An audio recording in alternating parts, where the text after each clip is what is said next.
when Lance will play. Plus, getting Aaron Rodgers may not be as expensive as you think. Are more teams actually in the mix if he does lead Green Bay? Welcome to NFL Live, everybody. We're here with you. We got these guys, Dan Graziano, Ryan Clark, Marcus Spears, and Dan Orlovsky. Let's get back to our lead story of the day. It's all about the 49ers and Trey Lance. And the conversation has been around, when will he begin to play? Will it be early on? Some have said, yeah, he needs to get out there after not playing much in his college career, get some reps under his belt. Others have said he needs experience. But here's what Jed York, the CEO of the 49ers, said today. If he doesn't play until he's 23, but he's got a 15-plus year career, I mean, there were rumors about a guy, and obviously Kyle talked about trading for Aaron. How long did Aaron sit? 2-3 years before he played? And again, I want to make sure that we do everything that we can to make sure that that position is the best it can possibly be in the NFL. We're trying to build out a team that can compete for a championship today and can compete for a championship over a period of time. If we are in a situation where Jimmy goes out and takes us to the Super Bowl again and has an MVP caliber season, there are worse dilemmas to be in. And Jimmy certainly has the ability to do that.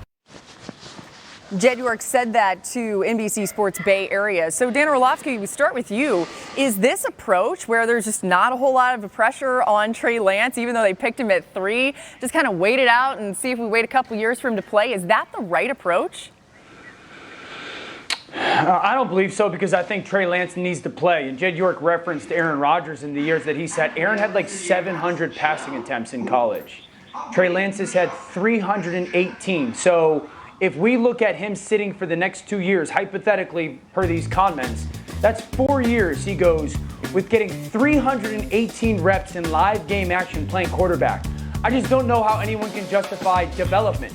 Like, when and where would the 49ers expect Trey Lance to develop? Because we're also heading into a time frame in the NFL where the offseason is significantly shorter than it used to be. And young players have way less time with coaches, both the head coach, coordinators, and their position coaches than they did years ago. So this, I think, would stunt his growth rather than expedite it. And the reality is this, Ruddy, like, if the 49ers were so confident in Jimmy Garoppolo, the player, they would have gotten a backup.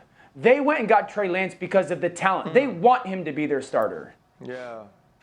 There you go. There you go. That's what I was waiting on, D.O. You're not taking this man third to sit down. Even Patrick Mahomes didn't go to 10th. Like, that's a big difference in the NFL draft.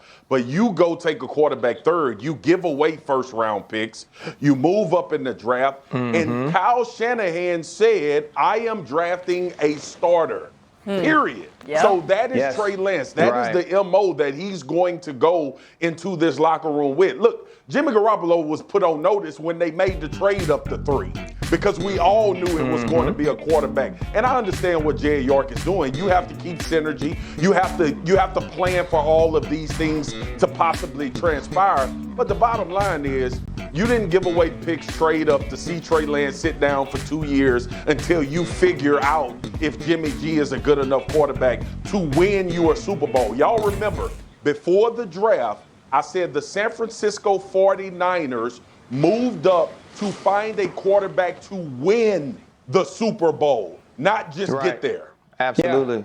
Yeah. Yes, you did. Absolutely.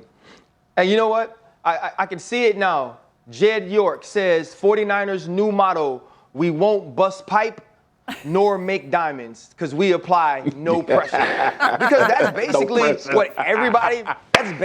what everybody there is doing, right? Jimmy Garoppolo saying all of the right things because he understands the position that he's in as a player. And now that you've drafted a quarterback number 3 overall, I'm just keeping the seat warm until it's his time. He did the right thing. And now you have Jed York saying something that made sense, right? We don't want to rush this guy. We want this guy to play when he's ready. And if he plays after year 3 and he's 15 years, all of that's great. But then he compared it to Aaron Rodgers. Here's what's different, Jed. The Green Bay Packers sat in the mid-20s, and Aaron Rodgers fell to them. They were smart enough to draft him. The quarterback that was playing in Green Bay at the time was a future Hall of Famer. In fact, he'd actually won 3 MVPs in a row. So let me tell you what things are not the same. Drafted somebody 3, drafted somebody in the mid-20s. That's not the same. Jimmy Garoppolo and Brett Favre, those things aren't the same. done. And never have I ever heard anyone say that Jimmy Garoppolo has had an MVP caliber season. Jed said if he takes us to the Super Bowl and has an MVP caliber season, that works. That ain't who Jimmy G is. That boy needs to play. Yeah, I mean, Jed said it, so I guess it doesn't really apply to never have I ever if you know how to play that game. One thing, too, I'll take it one step further, Ryan. He not only was drafted at 3rd overall, but they gave away 3 first-round picks to get Trey Lance, so the price was high here. Let's bring Dan Graziano back in here for a little more context. Graz, why would San Francisco hypothetically be trying to show how much they love Jimmy G? Well, they're going to need him. I think they believe they're going to need him, at least at the beginning. They're definitely, if they're going to end up trading him, it behooves them for everyone to think that they don't have to, that they like him. And Kyle Shanahan has been upfront about Jimmy Garoppolo and said we feel like we can win with him. Look, the fact of the matter is the 49ers are 24-9 when Garoppolo starts. Like, whatever you think of him, when he has been on the field and played, they have had success. So they feel like they can go with that. So I think Jed York's trying to make a point about how young Trey Lance is and how that's a good thing.